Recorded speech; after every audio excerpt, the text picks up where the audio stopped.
Sean todos bienvenidos, que Dios los bendiga, a este espacio de conocimiento y fe, donde estudiamos la palabra de Dios con convicción y profundidad. Quiero iniciar con una pregunta que va a definir todo el video que hoy usted está mirando. ¿Quién sostiene tu vida espiritual cuando tus fuerzas ya no alcanzan?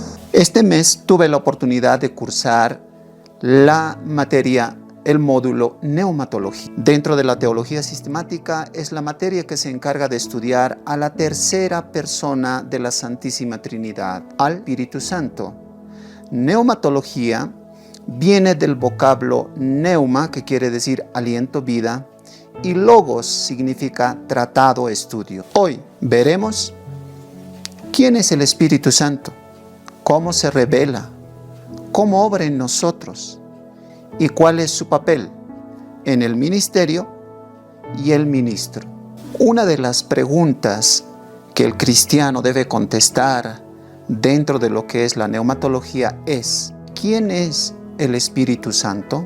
Dios es un solo ser, pero eternamente en tres personas: el Padre, el Hijo y el Espíritu Santo. Pero el Padre no es el Hijo no es el Espíritu Santo, ni el Espíritu Santo es el Padre. Sin embargo, los tres son un solo Dios, en esencia y naturaleza. Así como el ser humano fue creado a la imagen de Dios, espíritu, alma y cuerpo, como dice 1 Tesalonicenses 5:23, así también en Dios coexisten tres personas en perfecta unidad.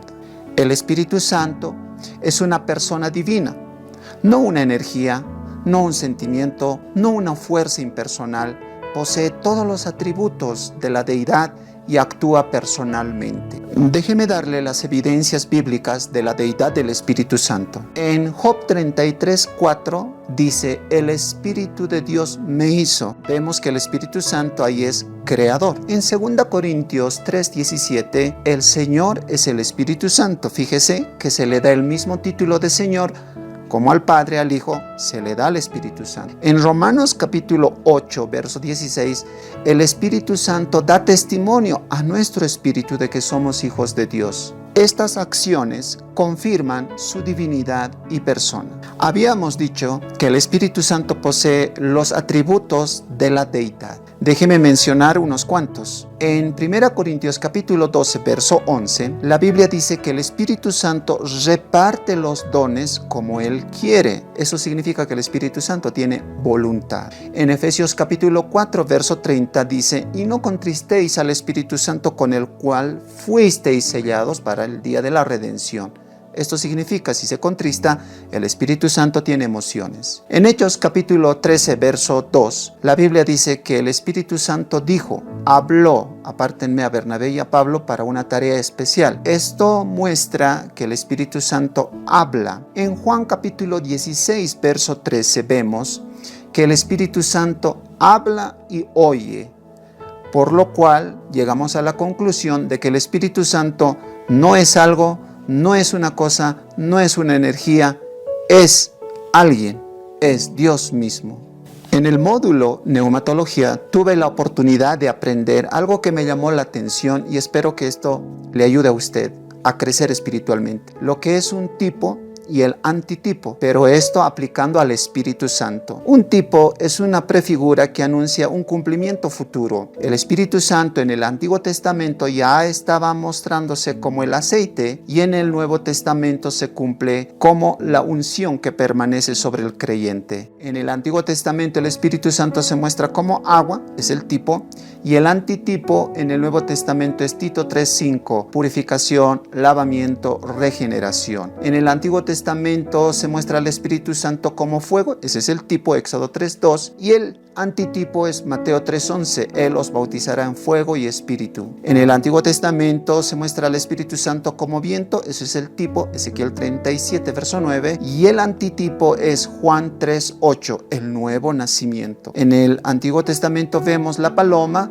ese es el tipo, Génesis 8:11, y en el Nuevo Testamento vemos en Mateo 3:16 el antitipo. El Espíritu Santo desciende sobre el Señor Jesucristo en forma corporal como paloma. En el Antiguo Testamento el Espíritu Santo se muestra como un sello, Esther 8:8, y el antitipo es Efesios 1:13 al 14, el sello que garantiza nuestra salvación y nuestra herencia espiritual segura. Cada tipo apunta al cumplimiento pleno de la obra del Espíritu Santo en la iglesia y el creyente.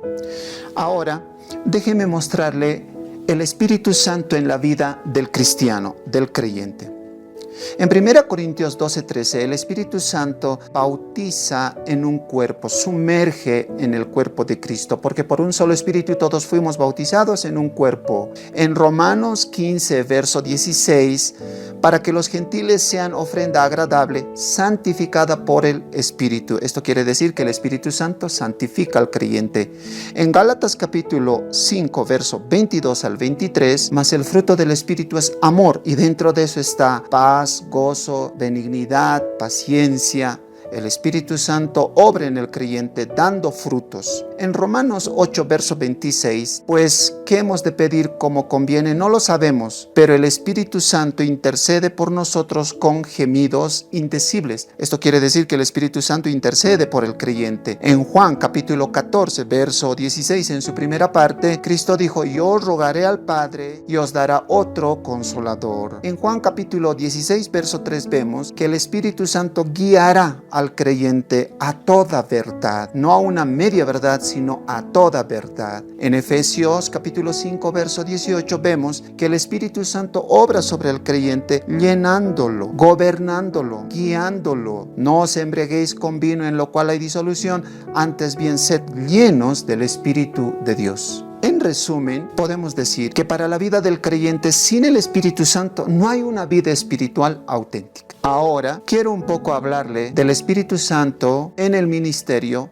y el ministro. El Espíritu Santo es la fuente, autoridad y poder del ministerio cristiano. No solo capacita, sino que constitucionalmente define, sostiene la función del ministro. En otras palabras, no puede haber un líder, un ministro sin el Espíritu Santo. Él capacita, equipa al ministerio. En Efesios 4, verso 11, Él constituyó a unos profetas, apóstoles, pastores y maestros evangelistas para la obra del ministerio. El Espíritu Santo es quien otorga dones, que son capacidades ministeriales no aprendidas humanamente y son para la edificación del cuerpo de Cristo, la iglesia. Romanos capítulo 12, desde el verso 6 al 8, habla de los dones de servicio. Primera a los Corintios 12, verso 4 al 11, habla de los dones de edificación. Por tanto, el Espíritu Santo equipa al ministerio, tanto al ministro, para la obra del Señor. El Espíritu Santo también obra en el creyente,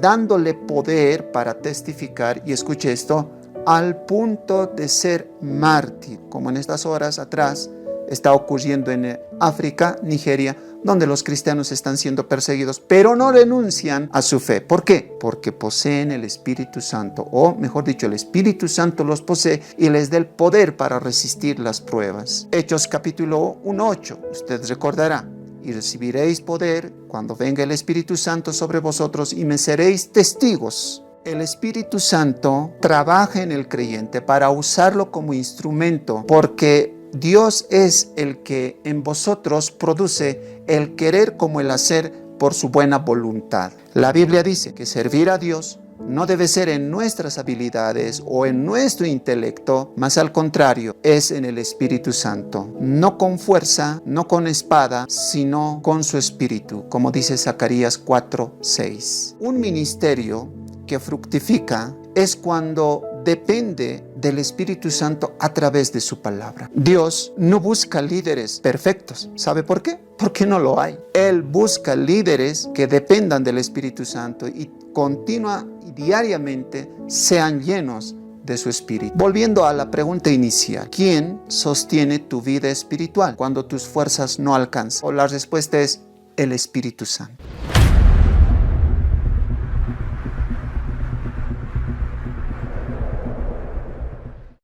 Esto fue un video testimonial del módulo Neumatología, dictada por la licenciada Lady Bernal. ¿Quién les habló? Gregorio Sonco Laura, estudiante de la carrera Liderazgo Pastoral del sexto semestre de la Facultad de Letras y Filosofía. Gracias por acompañarme.